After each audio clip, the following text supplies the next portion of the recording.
Welcome to another episode of Purchase to Profits. I'm Seth Ferguson. Make sure you hit the subscribe button so you don't miss our interviews with successful real estate investors.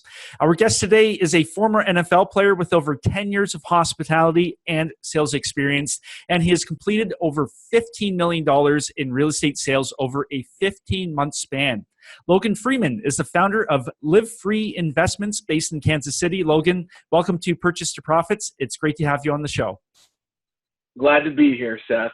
Yeah, I'm really excited to talk to you, and I think I'm seeing a really interesting trend in that we have lots of ex-sports guys getting into real estate investing, and they always do really well at it. Yeah, I think that the competitive nature of athletics lends well to go into real estate. It's a really great way to be competitive and kind of keep that drive going. Yeah, for sure. So to kick things off, do you want to tell us about your real estate goals right now and what they look like?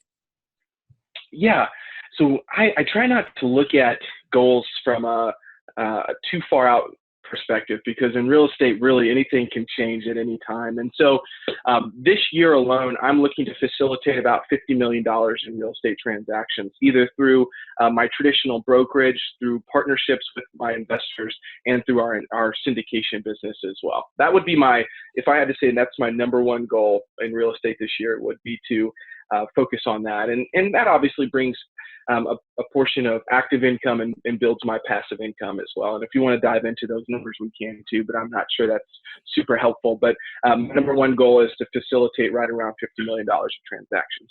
Gotcha. And I'm always interested in how people come up with those numbers and those goals. Like, is 50 million just like an arbitrary number you pulled out because it's a big number? Like, how do you figure that out? Yeah, that's a good question. So, last year, I actually bought 120 properties for our investors in a 9-month period. And that was about $12 or $13 million. And then the last portion of that year, I focused on larger multifamily assets, and those have a longer lead time, and the pipeline has to be filled, but they take a longer time to close, and those deals are a little bit more complex. And so when I was thinking about this year, I have a passive income number that I would like to get to, and I have an active income number that I would like to get to. And if I facilitate $50 million worth of real estate, I will hit both of those goals. So it was almost like reverse engineering, starting with what I want to do personally and where my goals are, and then what's the broader number that's going to help me get there. Gotcha. And you've got a couple different things on the go. You've got your actual sales, and you've got your investing, your joint ventures, and you've got the syndication side. How do you, let me phrase it this way. What routines do you have that helps keep your focus? Because you've got a couple, plates spinning. Yeah, that is a great question. And I actually made a video on this, but I use, I'm a through and through a journal. I used to be a Darren Hardy Living Your Best Year Ever journal. That was a game changer for me. I did that for about 5 years. He kind of discontinued that. I'm not really sure what happened, but I switched over to the High Performance Planner with Brendan Burchard, and I spend almost 45 minutes to an hour of my day before every single day walking through that. And I've talked to Hal Elrod, and he has his own podcast, but the Miracle Morning. So silence, affirmation, visualization, exercise, reading, and scribing. It's the Savers method. And I put my own spin on that. And so the way that I stay focused is I dial each business down to my top what I call MVP, or most valuable priority. And then underneath those, there's every day what I call PPAs. Sorry, I'm an acronym specialist. So that's PPAs is a profit producing activity.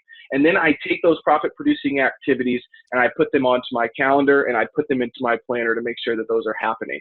And so I've learned through some consulting and some coaching as well, that there's a formula for every business. And if you can figure out what those variables are, put them together in the right order, and then go execute on them with what I call massive strategic action, you can get your result. And so what I've tried to do is figure out for each business line, what is my most valuable priority, and those profit producing activities underneath those, and then go schedule those. So I do have a little bit of time allocation. And like I said, with the lead time, say I'm raising equity for one of our syndications, really, I know that I have about 120 days to do that. And so after we have a property under contract for that, then I can backtrack and put that into my calendar. From the sales and brokerage standpoint, finding deals and finding money is always what those are the two profit producing activities. The real estate guys talk about that a lot. But what I know right now in the market in Kansas City specifically, I think the broader perspective would be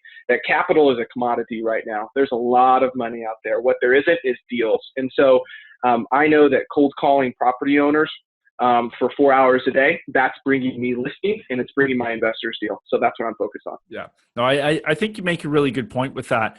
So how long have you been structuring your day like that? And what were you doing before, and what changes did you see once you made that switch? It's a great question. So I think that in 2014 is really when I had a life-changing event. That's when I actually got cut from the Oakland Raiders. And I had just identified as an athlete for so long that I didn't really know who I was as a business person and what skills I had from that. Now, I had a master's degree, and I was like, well, what do I go do with this? And so I had a life-changing event. I got cut from the Raiders. I had to kind of redefine who I was as a person. And my father lost his battle with drugs and alcohol that same year. So it was just like this big event that happened for me. And I had to really dive back into who I was as a person. And that's when I dove back into my faith just head first. And then I started also getting into personal and professional development. And I was like, wow, why don't they teach this stuff in college? Like, this would be great. I think the first book I read was How to Win Friends and Influence People. And then The 7 Habits of Highly Effective People. Those 2 books alone changed my life. And that turned me on to, okay, well, if I can win the morning, I can win the day. And I started to realize that, you probably don't need 10 hours of sleep a day. Well, you probably don't need 9. Actually, you might not even need 8. And that's when I started waking up really, really early. And if you ask my wife, she would say that I'm a crazy person. But if I have that time from 4 to 8 o'clock throughout the day, I can get ahead of my competition. And I've been doing that for the last 5 years now. For sure. And so as your businesses grow, have you tried any strategies that you thought would work out but ended up failing? So many strategies that I thought would work out that ended up failing. Whenever I got cut from the Raiders, I was a 335-pound offensive lineman, and I lost 100 pounds. And I did it very, very strictly. And I cut out all carbs, all sugar, and quickly realized when I met my wife that, hey, being I don't want to say that word, but being very, very strict and not flexible is not really attractive all the time. And so I had to figure out how I could integrate real life strategies, like how to eat healthy all of the time instead of just a very specific time, and not say no to going out to eat and taking her out on dates and eating her mom's awesome cookies, all of that stuff. So that would be a strategy that I had to kind of rethink. From a business perspective, I have always been, I've always been focused on sales. And so I know that sales cures all. I had a mentor that told me that one time and said, if you have more than enough sales, everything else tends to kind of figure itself out.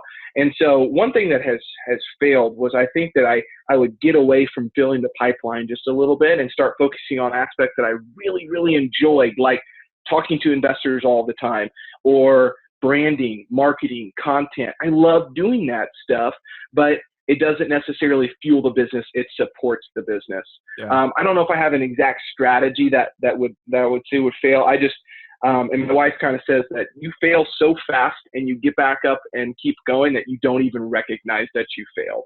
The word fail or fear is a big thing, I think, for entrepreneurs. And all that means for me, here's another acronym, Seth, is false emotions appearing real. That's what fear is to me.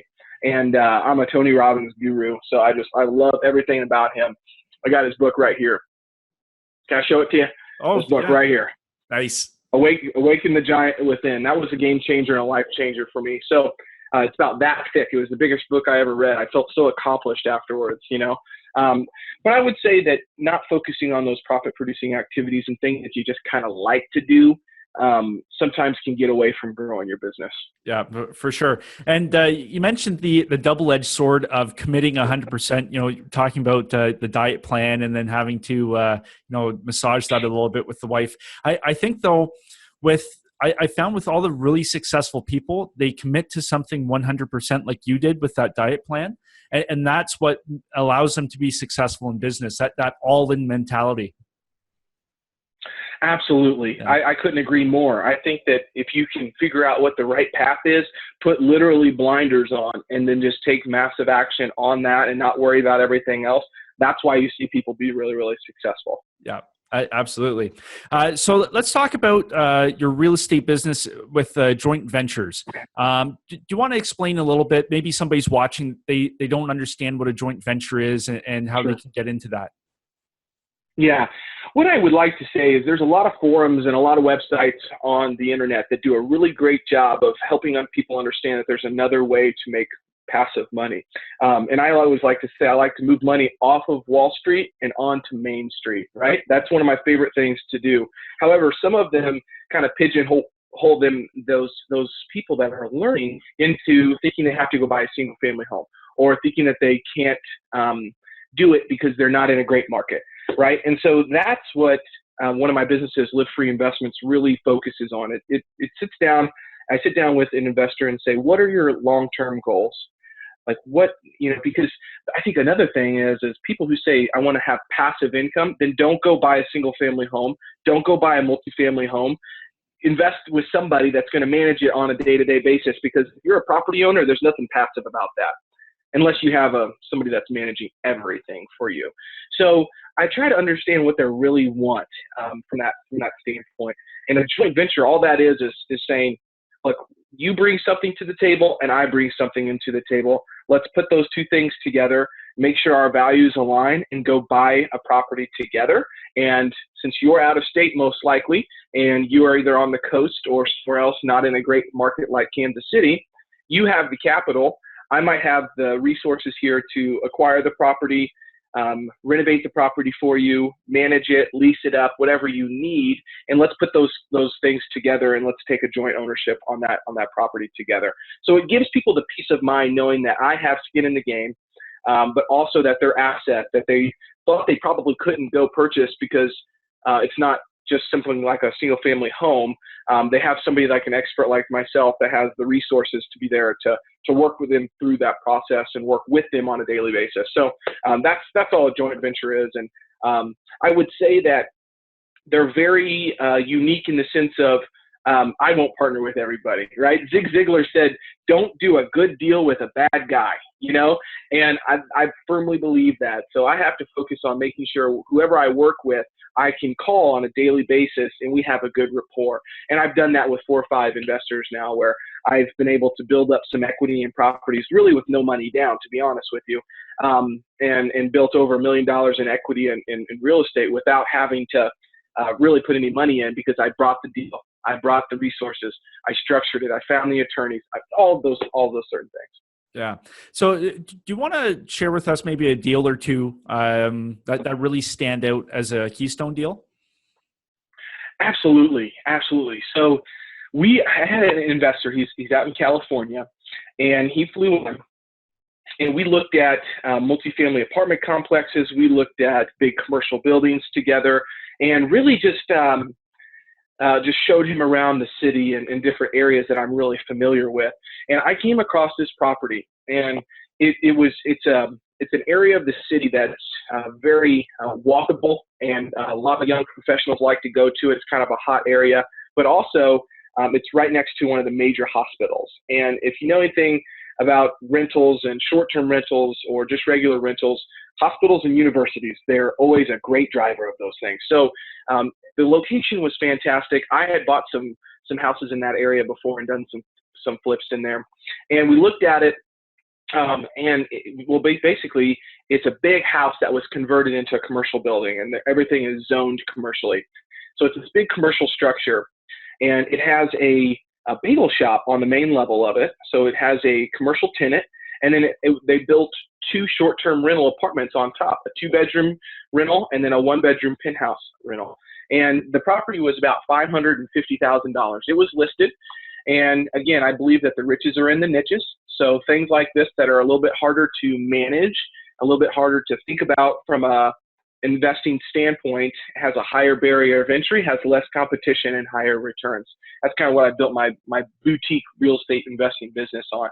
And so this deal in particularly, let me just run through the numbers for you guys because I think it's really, really important. So we purchased it, it was listed at $550. We purchased it at $525. It was already operational for 2 years, and the gross potential income was right around $75,000, which I'm happy to say we've already bumped up to $85,000.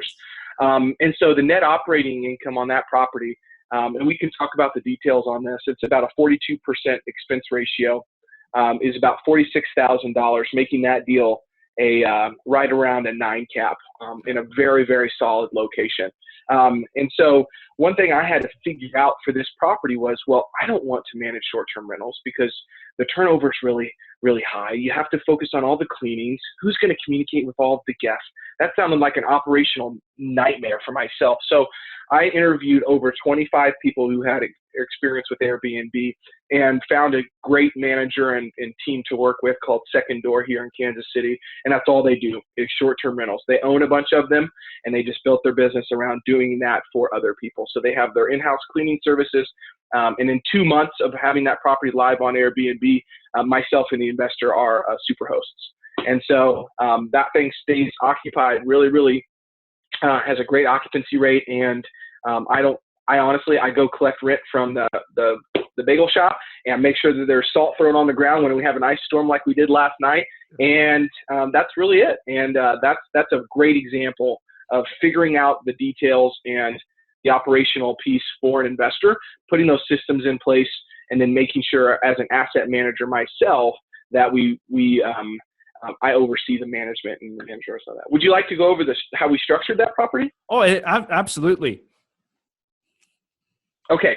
So there's a lot of ways. The great thing about when you're doing a joint venture is there's a lot of ways that you get to structure properties. In this one, in general, there's usually what's called limited partners and general partners. And a general partner would be somebody like myself who is focused on the asset management of this deal.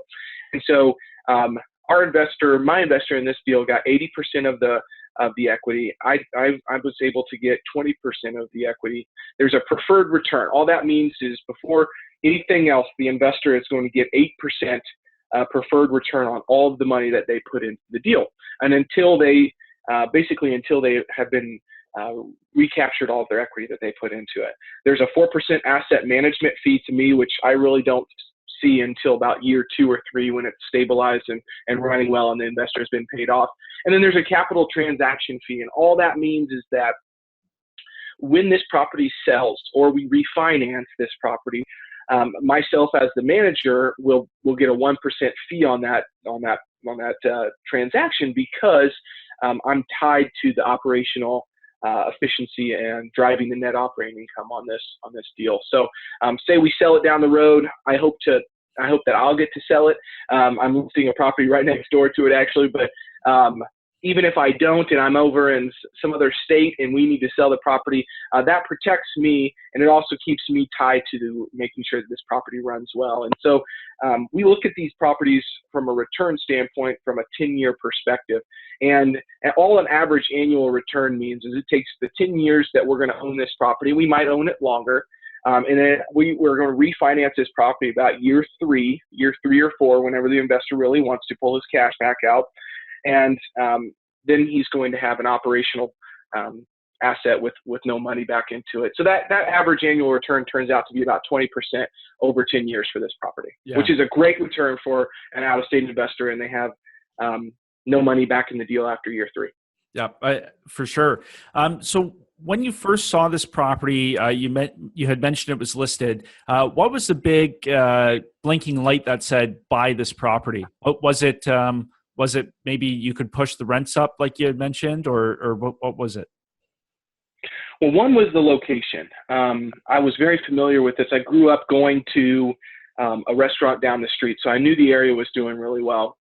I also got the financials on it. And I think a lot of people were scared away about the short-term rental piece. It wasn't, as a long-term rental, it really was like a 6 or a 7 cap. So it wasn't a very good deal. But being able to solve that short-term rental piece and have a manager step in place for that, I think, a lot of people said, well, if I own that, I don't want to manage short-term rental. And that's the only way that this deal is really, really a great deal. So I came in and fixed that problem. But I saw 2 years of Airbnb profit and loss where both of those units were grossing $35,000 each. I mean, that's wonderful. What other, long-term rental can gross $35,000? I mean, maybe out in California or something, but not really here in the States. Things are, or in Missouri, I think things are about $1,000 to $1,500 for rent per month, which is $1,200 to $15,000 or $12,000 to $15,000. So when I saw the rents for both of those units and how he was managing it, I thought I could do a better job, and I thought that I could drive because he was not a super host, so I thought I could drive the occupancy up as well. Yeah. So really, just not being scared from the operational piece of it was the big blinking light for me. I said, if I can figure that piece out, this can be a great deal. Yeah. And I think the game winner there too was you brought in a professional to manage that aspect for you. For sure. Absolutely. Because when you start this, could I have done it? Sure. But when you start on a short-term rentals, you need to go out and be the best that you can be at the beginning, because your reviews are everything. Your reputation is everything, and your reviews are everything. So if you start off slow and have some issues, people are going to read that and say, I'm going to stay at the one down the road. But if you start off really strong and you become a super host, people are like, oh, okay, I'm going to stay at that spot. And I'm happy to say that we get more 9 p.m. bookings than anything I would have ever thought because of the hospital. So somebody might unfortunately be coming in to see a family member at the hospital, and boom, we get a rental at 9 p.m. at night. That's great. And they're paying $90 a night, and we're moving forward, and they stay for 2 or 3 nights. So it's just a really great location. I would say if you're focused on short-term rentals, you need to have one, check your local municipality laws, because I will not buy an Airbnb in a house, because you have to get your neighbors approval to do that. In a commercial building, you do not need your neighbor's approval. And 2, make sure you have a really strong location, because the location is going to be key on that. What's your niche? We capture young professionals, and we capture people going to hospitals. Yeah. Oh, absolutely. So how has getting involved in real estate, you mentioned you got cut from Oakland. How has getting involved in real estate really changed your life and set you up? Well, I think it's important to know that each one of us has a really great strength. And what I mean by that is everybody has innate talents that they're born with. And if you can find the intersection of your greatest strength and your greatest passion, you'll find what energizes you, kind of this sweet spot. And I felt like real estate really played that for me, because one, it's real. I love selling something and being a part of something that's real, and its name, it's real estate. And 2, it aligns with all of my long-term goals. I want to be able to replace my income or my wife's income so she can raise our family. I want to be able to help other people do it. What really drives me is figuring out how to help somebody that makes a ton of money out in California make safe investments here that will allow their family to be set up for the rest of their lives, and they don't have to be kind of caught up in the rat race anymore. So that really energizes me and makes me really passionate about what I do. So the way that it's changed my life is I get to wake up with a burning fervor every single day to go help people and go find deals myself that I'm a deal junkie, man. I mean, it's competitive. I want to beat the next guy. I want to find that deal before they do. I want to make more calls and talk to more property owners. And my long-term goal is legacy. And if you think about all of the really not wealthy, but you could say wealthy or respected individuals in a city, they always have something to do with real estate usually. And I think one of the Carnegies might have talked about over the past 2 centuries, the most like 90% of the world's millionaires have been made in through some portion of real estate. And every wealthy person I know either owns real estate or they're doing some type of real estate deal. So that just aligns really, really well with my long-term goals and vision. And that's really what changed my life is being able to do that on a daily basis, get paid for it, build my own equity up, and help others do it. It's just a great alignment of all of my values. Yeah. So Logan, if somebody's looking for some more information on yourself and your properties and services, where can they find you? Yeah, I would say my email address is logan@livefreeman.com. So that's at LIVEFREEMAN.com. Or you can just go to my website, livefreeman.com, or at livefreeman or livefreeinvestments.com. Either one of those points right to me, and I have my assistant check my email all the time and say, hey, you need to get this guy on the calendar and chat with him. So I'm always happy to help anybody that's looking to invest out of state or talk more about joint ventures. I would love just to give them some opinions, because I'm not going to say advice because they might know more than me, and I get to learn something from them. But I'm a firm believer that your net worth is a direct reflection of your network, and I would love to talk with all of your guests and help them if I'm able to. That's perfect. Well, Logan, just want to say thanks so much for taking the time and sharing your real estate success with us today. I really enjoyed it, Seth. Thanks for having me on. Yeah, you're very welcome. And to you, our guests, to you, our viewers, I wish you well in your journey from purchase to profits. See you next time.